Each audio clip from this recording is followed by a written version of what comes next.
Kalamang. Olay, mga ka-friendship, mga mariko at mga pariko, magandang araw po sa inyong lahat. You're still tuned into 89.5 Radyo natin nationwide in Naga City. Kasama nyo ang nag-iisa yung kumari sa ere, walang iba kundi si Mama Jana, all the way till 1 in the afternoon. At ngayong araw na to, alam nyo ba na dahil alam ko sibot na kadaklan, lalo na po yung mga in charge yan sa mga highlights na gaganapin ngayong Peña Francia Festival dito po sa ating lugar. Talagang siribot-sibot na po ang kani-kaniyang chairman sa kani-kanilang mga events na magaganap ngayong Peña Francia Festival. At ngayong araw na ito, tayo po ay nabiyayaan ng kanyang oras kahit nasa gitna ng kasibutan. Nabiyayaan tayo ng kanyang oras na makasama natin dito sa ating radio station ang pageant chairman ng Miss Bicolandia 2025 na walang iba kundi si Konsehala Gail Abunal Gomez. Mamaya po makakasama natin siya at kakausapin natin tungkol sa magaganap na Miss Bicolandia 2025. Dito lang po sa ating programang Usapang M, Usapang Miss Bicolandia 2025. Kaya tutok lang ha, walang iwanan at walang lipatan. Dito lang lahat sa 89.5 Radyo natin nationwide in Naga City. Magbabalik po ang ating programa makalipas lamang ng ilang paalaala mula sa ating mga ka-friendship.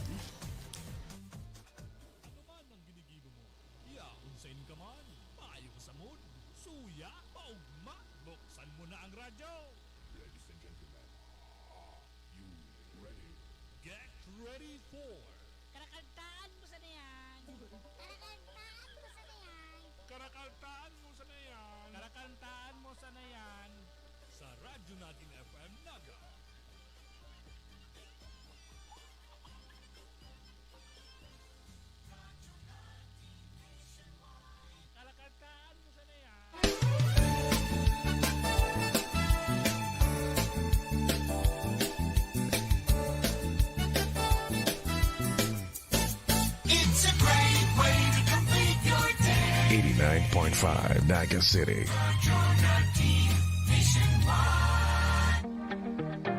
For your tarpaulin outdoor and indoor ads, trust Square Food Graphics and Ads. Square Food Graphics and Ads offers the best quality at reasonable prices for your tarpaulin, billboard printing, outdoor vinyl sticker, Sintra boards, Panaplex sign, acrylic build-up signage, stainless build-up signage, LED signs, sticker, vehicle wrapping, jeepney top ads, t-shirt printing, and many more. Square Food Graphics and Ads located at the door 4, CBD2, Barangay Triangulo, Naga City, in front of CBD Bus Terminal. Call 473-3668 or 0917-532-6600. Square Food Graphics and Ads.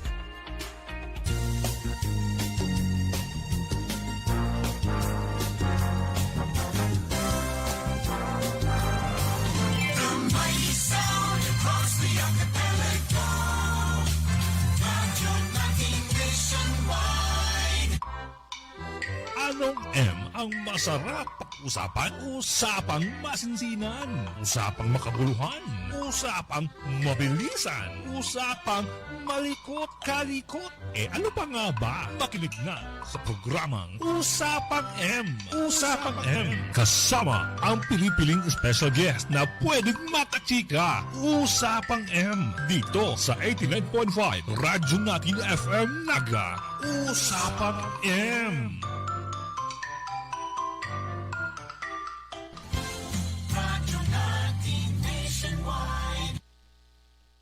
Yes, nagbabalik po ang ating programang Usapang M. Kasama niyo si Mama Jana. At ngayong araw na to, katulad ng sinabi ko kanina, makakasama natin ngayon ang pageant chairman ng Miss Bicolandia 2025. Ewan ko kung nakakahinga pa ba siya. Sa sobrang kasibutan para sa preparations dahil nako, bukas po ang kanilang media presentation para sa ating mga kandidata sa Miss Bicolandia 2025. Kaya hindi ko na mapatagalin ha, papakilala na natin ang ating bisita para sa araw na to. Walang iba kung hindi si Konsehala Gail Abunal Gomez. Hello po, Chairman Consi. Ayan. Hello po, good morning. Maray na aga po sa gabos na nagdadangog. Ayan. So, Konsi, alam namin masyado kang busy. Pero thank you so much at napaunlakan mo po kami ngayong araw na ito. So, ano na po ba, pwede po ba kaming humingi ng mga updates kung ano po ang mga aabangan na namin para sa darating na Miss Bicolandia 2025? Opo. Tomorrow po, mag-start na ang billeting ng mga candidates. So, they will be arriving at 8 a.m. sa Lotus Blue Hotel. After which po, may mga series of activities na. But in the evening, tomorrow night, may welcome dinner na po for them and then a media presentation that will be held at Moravilda Garden po sa Pili at 7 p.m.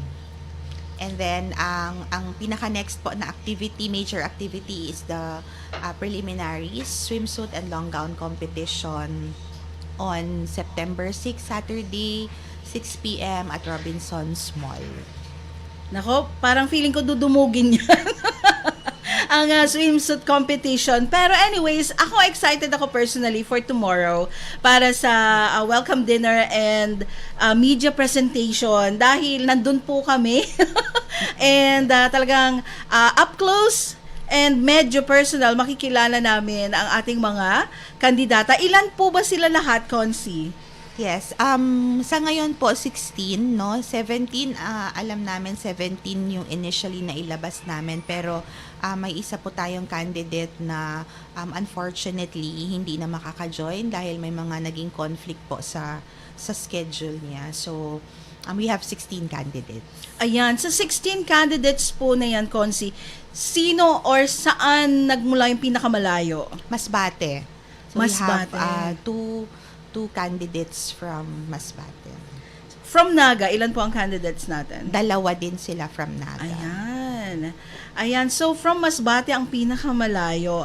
And ano po ba ang mga competitions nila sa night ng sa coronation night ng Miss Bicolandia? Yes, although yung preliminaries that will be held on September 6, may judging na doon, pre-judging for swimsuit, long gown, and Bicol pop culture. Ito yung bago. Dati, festival attire ang include namin, but this time, it's the Bicol pop culture attire. So, may pre-judging na po doon, and then in the coronation night may judging pa rin naman po ulit for swimsuit and long gown, and of course may Q&A din yan. Ayan. Parang ang dami nilang dadaan ng Q&A dahil bukas may Q&A din sila. Yes. Sa ating mga from the press, di ba? Kasi pipili na ng Darling of the Press for tomorrow. Nako, Konsi, meron pa ba po tayong na-miss na information na pwede nating i-share sa ating mga listeners ngayon para sa Miss Bicolandia 2025? So far, yun naman po. Pero siguro abangan nila because in the coming days, may mga iba't ibang activities po yung mga candidates natin. So they have advocacy activities, learning sessions. They will also join us at the City Hall on September 8 para po sa flag ceremony namin. So magiging very visible po sila, no? So sana if permitted, if allowed, maka-join din po yung iba or mawi-witness nila po to lahat sa social media. I-follow lang po siguro yung Naga City Government page. Ayan, since na-mention mo po yan, after po ba ng pageant, since kayo yung chairman, kayo pa rin po ba yung committee nyo pa rin po ba mag-handle sa kanila if ever na yung may mga charity works, yung exposures po nila? Yes. So they will be under the care of the Naga City Government.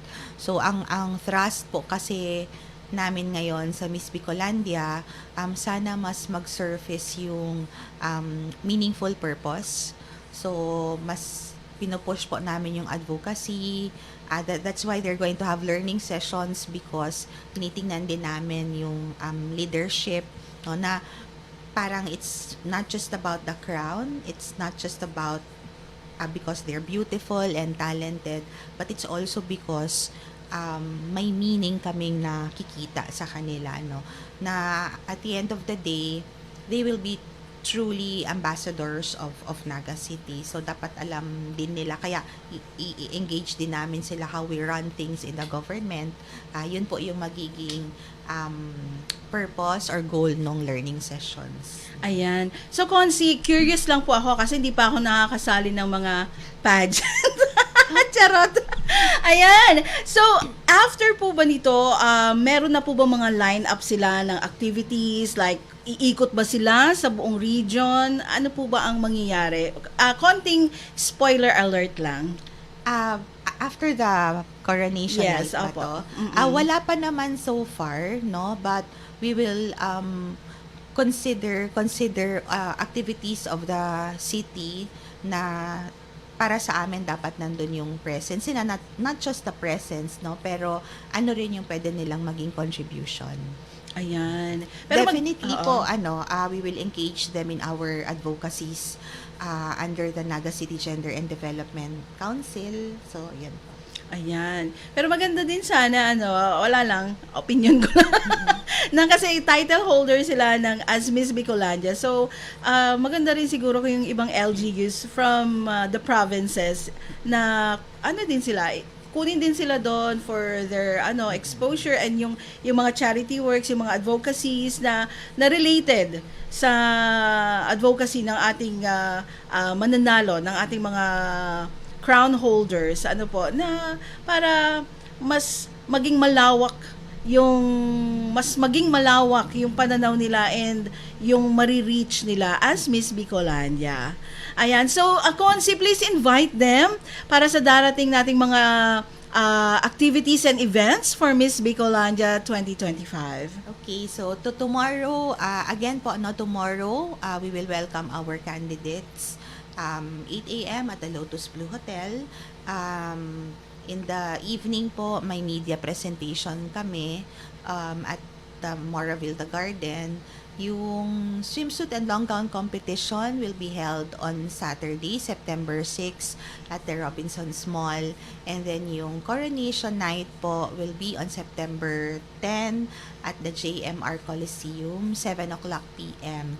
A free admission po ito, so everyone is invited to come, although we'll have some VIP seatings, no, but the entire JMR, welcome po lahat manood. Ayan. Ay, Consi, pwede mo malaman kung ilan ang magiging judge sa coronation night? And parang, pwede mo ba masabi, kunyari, is it a doctor or ganyan? Yes, sa coronation night po, may 10 tayong judges. May fashion designer, may politicians, may artist, ano pa, yun na lang muna siguro, baka Baka mahulaan. sabi ko na ang surprise. O, baka mahulaan pati. Naku, bawal yan.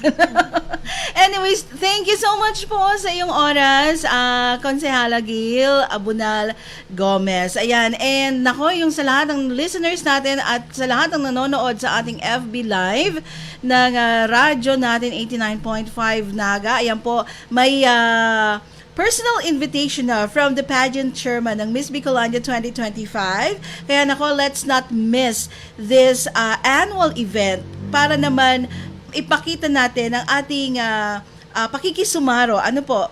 And para sa ating mga kandidata na siya namang magiging mukha ng ating syudad, ng ating rehiyon para sa kanilang mga advocacies na dadarahon sa iba't ibang lugar dito po sa atin.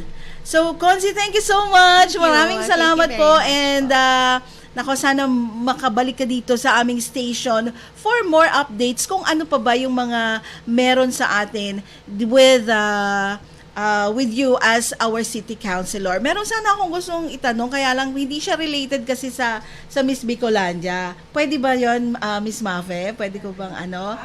Oo, pahapiyaw lang. With regards dun sa, para sa pagbabalik mo po dito. Kasi matagal ko na talaga, kaya lang hindi namin natatiming na nachichempoan yung oras mo.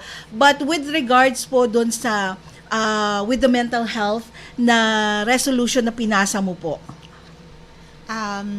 Ito po ba yung tungkol sa call for our media practitioners? Yes po, oo. Okay. Yung resolution po na yon is a request actually to all, not only media practitioners but also to our content creators, no, na to be cautious, no, to observe care and ethics in handling news about suicide cases and other mental health issues or concerns, dahil minsan hindi po natin na mamalayan, napapansin na meron po siyang may iba pa siyang negative consequences, not only to the families of the victims or the persons involved, but also to the general public. We have what we call social media contagion, na whatever is seen, no, on media, social media, etc., anyone who might be unstable at the moment may also be affected, or yung term po namin dyan, pwedeng matrigger sila. So minsan po hindi lang alam ng mga media practitioners natin yung mga possible effects, no, kaya in that particular resolution po may little discussion tayo on that naman received positive feedback, no. Parang ang feedback po sa amin very timely na nailabas yung resolution, and then very helpful po yun for their guidance. Ayan. At napakaganda po niyan kasi actually para sa aming mga media practitioners, meron naman po kaming tinatawag, lalo na sa KBP, meron po kaming tinatawag na Code of Ethics, and well, it's like parang it's a top na sa aming mga shoulders na, oy, baka parang medyo nakakalimutan nyo. Ayan, so medyo hinay-hinay at medyo check nyo yung sarili nyo kung ano ba yung mga sinasabi nyo sa ere. Ano po? And it is really timely para sa aming mga media practitioners. Well, anyways, bigyan natin ng oras yan sa ibang araw, Consi Gail, para mas malalim nating pag-usapan yung resolution mo po, resolution mong yan. Ano po?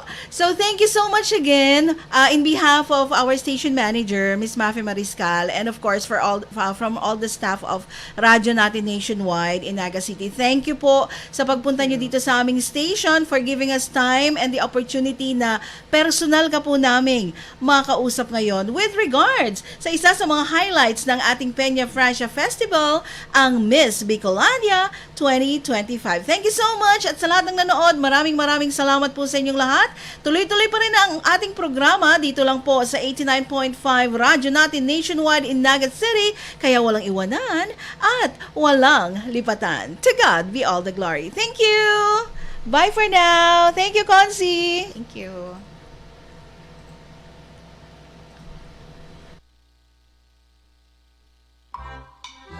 Anong M ang masarap pag-usapan? Usapang masinsinan, usapang makabuluhan, usapang mabilisan, usapang malikot-kalikot. Ano pa nga ba? Makinig na sa programang Usapang M. Usapang M. Kasama ang pinipiling special guest na pwedeng makachika. Usapang M. Dito sa 89.5 Radyo Natin FM Naga. Usapang M.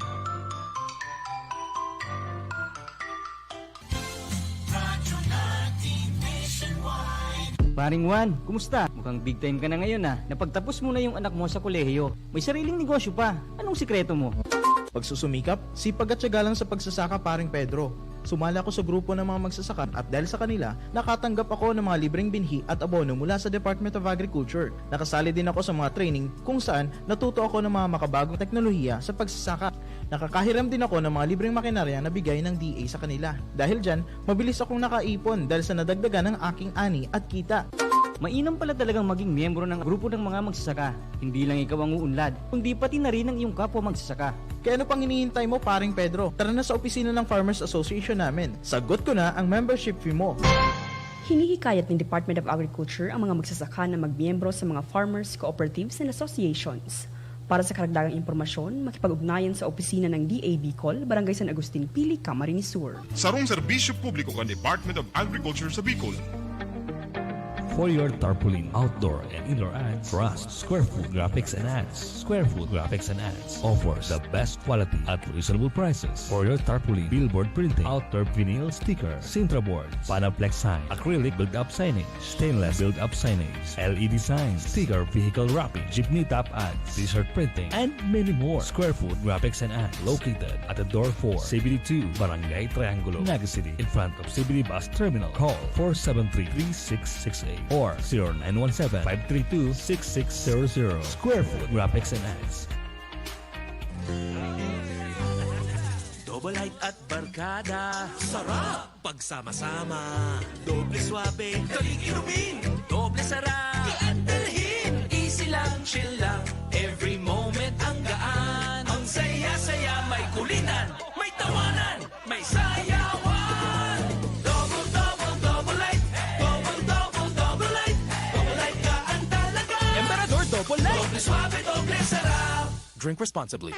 Ma'am, ano po ang dahilan ninyo? Bakit napili ninyo ang iBerry at hanggang ngayon ay patuloy nyo pa rin pong iniinom? Ako po kasi may diabetes. Nasubukan ko po mga 6 months na dahil sa mata kong nanlalabo. Kasi sabi daw nila kapag nagka-diabetes, posibleng magka-problema sa mata. Nang nasubukan ko itong iBerry ay pagkaganda. Noong mga 1 linggo ko nang iniinom, nakatulong naman sa mata ko. Kapag may mga gawain, ay malinaw na paningin ko. Di gaya noon. Mabibili ang iBerry sa Mercury Drugstore at sa mga suking botika. Si Kuya Bandao, your friend, Yuri Joe. Kanakantahan mo sa na yan.